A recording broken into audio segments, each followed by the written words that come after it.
Well, tonight was Boy Scout evening, and Chris Jansen brought in three of his finest. And from left to right, we have Ethan, and we have Nathan, and we have Ethan.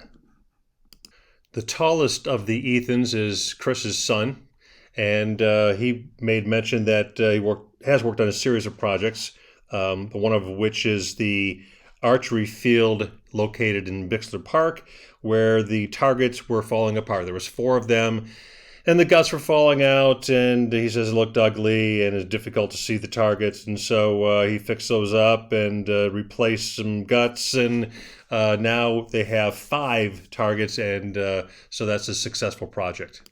The goal of Ethan is to achieve his Eagle Scout status, which will happen before his 18th birthday sometime early next calendar year. Nathan is a bit of a character. He's the one wearing the white sash, and he was asked about the white sash, and it deals with a project that he was dealing with, and he talked about the fact that he had to that he fasted as a part of it, and then Chris wondered aloud whether or not that was a fast as a part of the Boy Scout program, or that Nathan simply didn't like the food that was offered him. Nathan is in charge of some of the younger boys. He's the senior patrol leader, and so he's got some responsibility, and he looks like he'd be a fun young man to follow. There's some point during the discussion where Chris talked about the fact that one of the projects that the Scouts are doing is to work on the fishing line trail. And they're putting up some kind of markers every 1/10 of a mile that is hooked up to GPS, so that if somebody does get injured, whether they are injured themselves or they spot somebody who's injured, then the people who need to help them out to assist would know where exactly to go. The youngest of the 2 Ethans is in his first year of scouting, and he talked a little bit about the campouts that they've had and the first aid instruction, fire building instruction, that kind of stuff, navigation. And he was asked by Chris what's the reason that he joined, and I think I heard young Ethan say that it was because he enjoyed Chris's company. And Nathan mentioned that there are 3 patrols, and if I heard correctly, the youngest group is called Burger Monkeys, the middle group is Home Pigeons, and then the most adult-like, the seasoned people are called the Chiefs. Chris is looking forward to the group's next high adventure trip. He made a reference to the one that they had in 2020 to Florida, and he loved that, and he's looking forward to ones in the future. It looks like there might be one in Michigan that they got hooked up by or made aware of by Fred Cree, and it's Silver Lake, Michigan, which is just off of Lake Michigan. And so it looks like it's fun. I do believe Chris is talking about getting some cash to help fund that trip to alleviate some of the costs. And I do believe, if I hear correctly, that our Kendallville Rotary came a little bit to the rescue. Lisa Charles, our Rotary president, presented the Scouts with a check. I'm not sure how much it was, but by the look of the smiles on their face, they are well on their way to funding that trip to Michigan.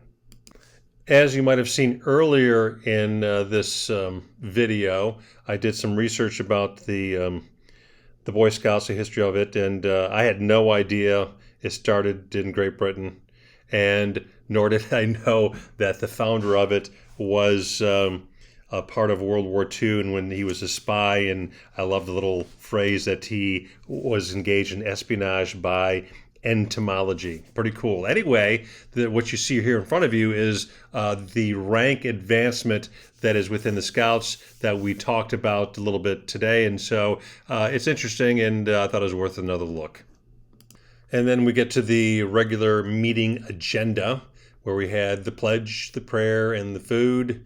The prayer was led by David Hockley, and the food was a mix of the things that the American Legion offered, and I think worked out fairly well.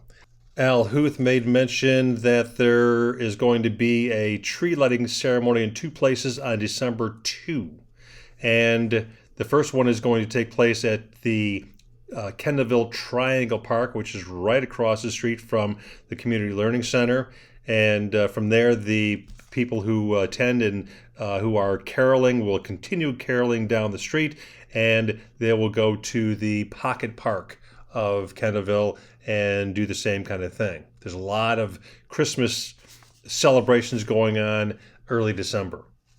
There will be the annual bell ringing for the Salvation Army that will be held on December 4 in the Kroger parking lot. And Rotarians are to sign up for an hour's slots starting at 9 a.m. to 8 p.m.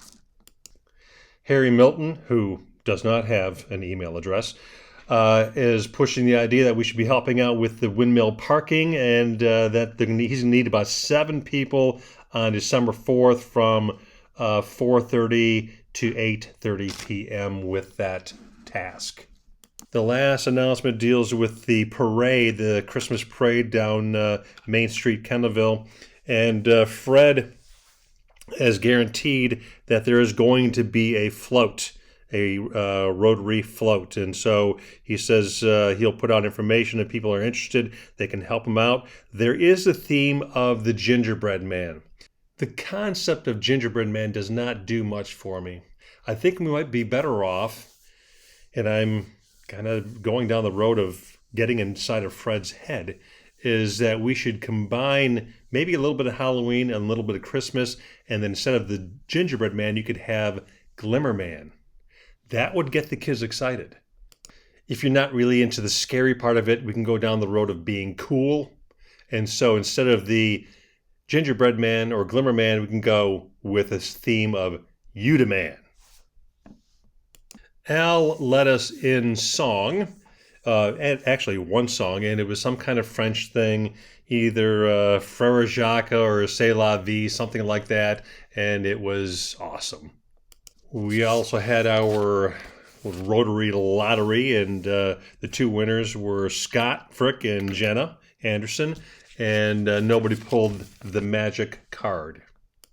There were a multitude of fines meted out by RJ, Brian DeCamp, for using the parking lot of the American Legion for his own personal business. Donna, because she rooted for the Braves. Kristen, because no good deed goes unpunished. And that also was about Chris and Larry, because they have businesses on or just off of Main Street. And so it's all about Kristen and her job, her work towards beautifying and improving Main Street. Harry got fined, and justifiably so, because the guy does not have an email, so he needs to get with it. Lisa, because there's way too much going on here these next 2 months, so she's the president, so the buck stops with her. Fred and yours truly, we were fined because of the same reason of Kristen, because no good deed goes unpunished. There were some brag bucks that Al Moore, I believe it was Al Moore, that bragged about Donna because her Braves won, and I think Al is a Brave fan as well. Tom bragged about the mayor, but I missed why, but she's always worth bragging about. Tom bragged about Jerry Davis. Tom Burke bragged about Jerry Davis showing up, stopping by his house, so it was good to see him.